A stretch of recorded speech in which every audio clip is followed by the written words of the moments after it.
پھر اس میں ایک بات اور نوٹ کیجئے، اس میں ترتیب بھی لازمی ہے. سب سے پہلا حقدار جو ہے آپ کے نیک سلوک کا وہ آپ کے قرابت دار ہیں. الاول فالاول، الاقرب فالاقرب. ہمیشہ قرآن مجید میں سب سے پہلے ذی القربیٰ وآت ذی القربیٰ حقہ والمسکین وابن السبیل ولا تبذر تبذیرا. یہ بھی ہمارے منتخب نصاب کی آیت ہے سورہ بنی اسرائیل کی.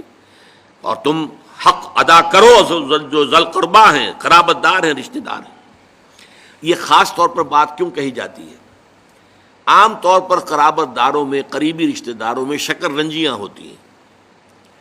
اب فلاں جو ہے، فرض کیجئے کہ کوئی چھوٹا بھائی فوت ہو گیا یا بڑا بھائی فوت ہو گیا ہے.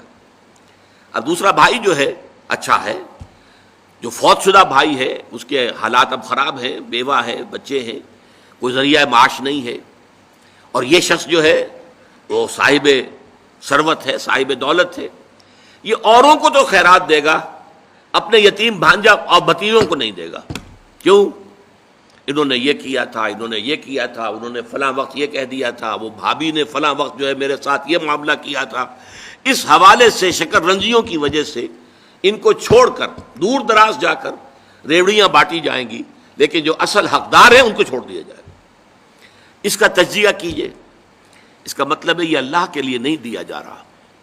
اگر اللہ کا جذبہ ہو اللہ کو راضی کرنا تو پھر تو دیکھو کہ اللہ نے سب سے پہلا حقدار کس کو بنایا. پھر تو دیکھنا ہوگا ترتیب اللہ کی.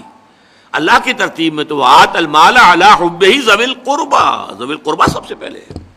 اس کے بعد یتامہ ہیں، مساکین ہیں، وابن السبیل ہیں، والسائلین ہیں، وفی الرقاب ہیں.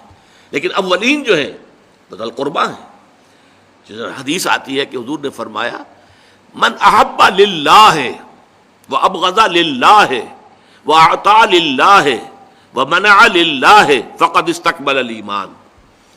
جس نے اگر کسی سے محبت کی تو اللہ کے لیے محبت کی، کہ اللہ کو پسند ہے کہ اس سے محبت کی جائے، اور کسی سے بغض اور عداوت رکھی تو وہ بھی اس لیے کہ اللہ کو پسند ہے کہ اس سے بغض رکھا جائے. اور اگر کسی کو کچھ دیا تو اس لیے کہ اللہ کو اس کا دینا پسند ہے، اور کسی سے کچھ روکا تو اس لیے روکا کہ اللہ کو اس کا روکنا پسند ہے.